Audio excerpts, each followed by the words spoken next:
Hello everyone. तो कैसे हैं आप सभी। हम उम्मीद करते हैं कि आप लोग अच्छे होंगे, स्वस्थ होंगे और आप लोग जो है अपनी स्टडी एकदम मन लगाकर करते होंगे। तो साथियों, आज के इस क्लास में हम लोग पढ़ेंगे क्लास 10th के हिंदी का चैप्टर 5, जिसका नाम है नागरी लिपि। इसके हम लोग जो आज टोटल सब्जेक्टिव क्वेश्चन पढ़ेंगे और आपके एग्जाम में जो भी क्वेश्चन आएंगे वो यहीं से आएंगे, नहीं तो नहीं आएंगे। तो चलिए हम लोग जो है ना आज का क्लास स्टार्ट करते हैं और क्वेश्चन को देखते हैं। चलिए क्वेश्चन देखिए, आपका पहला क्वेश्चन है गुर्जर प्रतिहार कौन थे। बताना क्या आपको कि गुर्जर प्रतिहार जो थे यह कौन थे। तो चलिए हम लोग जो है इसका आंसर देख लेते हैं। आपका आंसर है गुर्जर प्रतिहार भारत के बाहर से 8वीं सदी के आरंभ में अवंती प्रदेश में अपना शासन स्थापित किए। बाद में उन्होंने कन्नौज पर कब्जा कर लिया।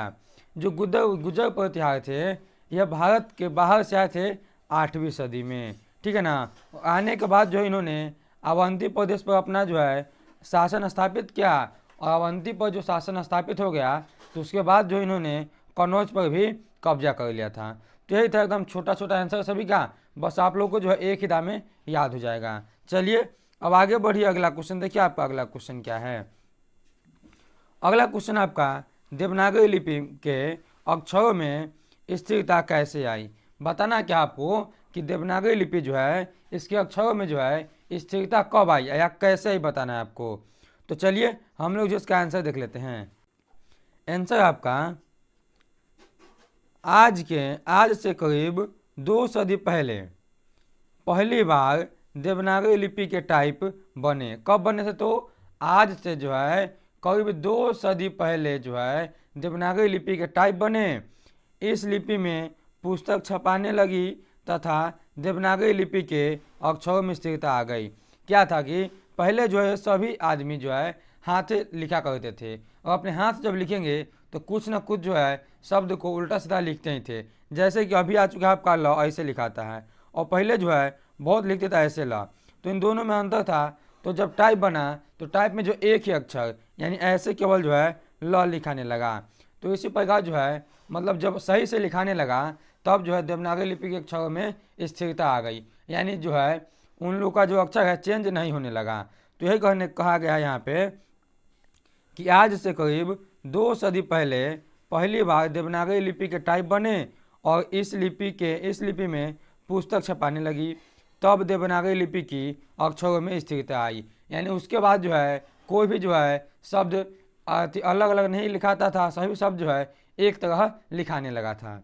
चलिए अब आगे बढ़िए, अगला क्वेश्चन देखिए। आपका अगला क्वेश्चन यहाँ पे क्वेश्चन नंबर 3 नंबर क्वेश्चन आपका देवनागरी लिपि में कौन कौन सी भाषाएं लिखी जाती हैं। बताना क्या आप लोगों को कि देवनागरी लिपि में जो है कौन कौन सी भाषाएं लिखी जाती है। इसका आंसर देखिए, आपका आंसर है देवनागरी लिपि में निम्नलिखित भाषाएं लिखी जाती है, जैसे हिंदी की विभिन्न बोलियां, नेपाली, नेवरी एवं मराठी। हिंदी भी लिखा था आपका देवनागरी लिपि में, और हिंदी में जो विभिन्न बोलियां बोली जाती है, जैसे हिंदी में आपका जो है भोजपुरी थोड़ा थोड़ा बोल लेते हैं कि कहाँ जात वाला हो, ऐसे ही आपका तुम किधर जाते हो, दोनों है ना हिंदी का ही भाषा, ठीक है ना।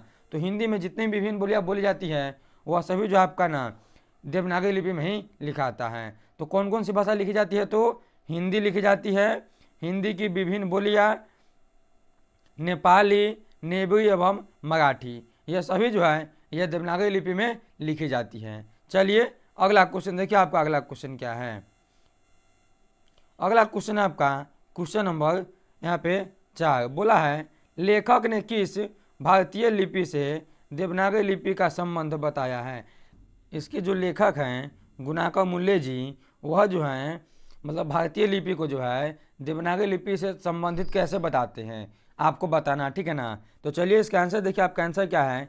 लेखक कहते हैं कि आज की थोड़ी भिन्न दिखाई देने वाली तमिल, मलयालम, तेलुगु एवं कन्नड़, यह सभी भाषाएं देवनागरी लिपि की तरह ही ब्राह्मणी लिपि से विकसित हुआ है। लेखक क्या कहते हैं कि आज जो है मतलब देवनागरी लिपि से थोड़ा सा भिन्न दिखने वाला जो है लिपि सब, जैसे आपका मराठी, मलयालम, तेलुगु और कन्नड़, यह सभी भाषाएं जो है, यह सभी भी जो है देवनागरी लिपि की तरह ही ब्राह्मणी लिपि से क्या है, तो यह विकसित हुआ है, ठीक है ना।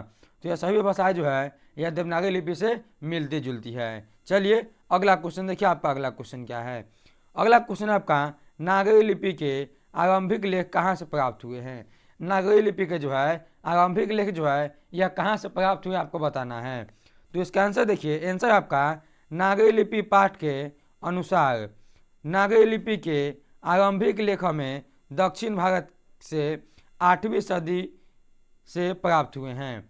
क्या है, तो यहाँ पे जो नागरी लिपि है इसके अनुसार जो है, पाठ के अनुसार नागरी लिपि का आरंभिक लेख जो हमें दक्षिण भारत से 8वीं सदी में प्राप्त हुआ। कब, तो 8वीं सदी में प्राप्त हुआ था और दक्षिण भारत से प्राप्त हुआ था। इसे भी आप लोग जो अच्छे से याद कर लीजिएगा। चलिए अगला क्वेश्चन देखिए, आपका अगला क्वेश्चन क्या है। अगला क्वेश्चन आपका यहाँ पे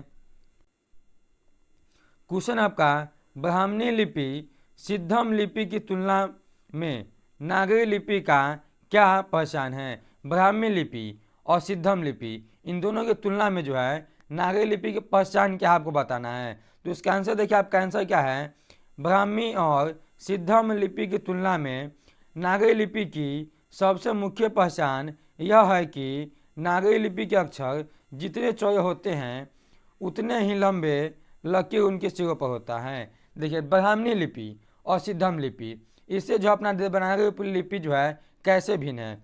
तो बोला गया है कि देवनागरी लिपि का शब्द जो है जितना चौड़ा होगा उसके सिर पर जो है उतना बड़ा ही लकीर होता है। जैसे हम यहाँ पे लिखते हैं, ठीक है ना, चार, चार लिखिए तो जितना बड़ा शब्द है ना उतना बड़ा जो हम इसके माथा पर एक लकीर खींच देते हैं।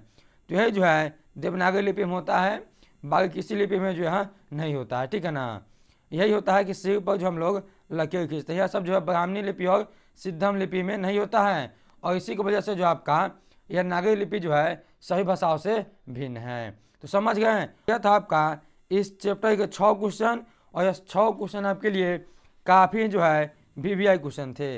और जब भी आपसे पूछेगा एग्जाम में तो इन्हीं 6 क्वेश्चन में से आपको जो है 1 क्वेश्चन या 2 क्वेश्चन पूछेगा, नहीं तो आगे से नहीं पूछता है। तो समझ लीजिए कि जो क्वेश्चन एग्जाम में आई इनमें से आई, ठीक बा ना।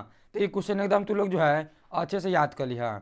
तो चलो हम लोग फिर मिलता नहीं अगला क्लास में, तब तक के लिए तू लोग मन लगा पढ़ाई करो। Take care and bye.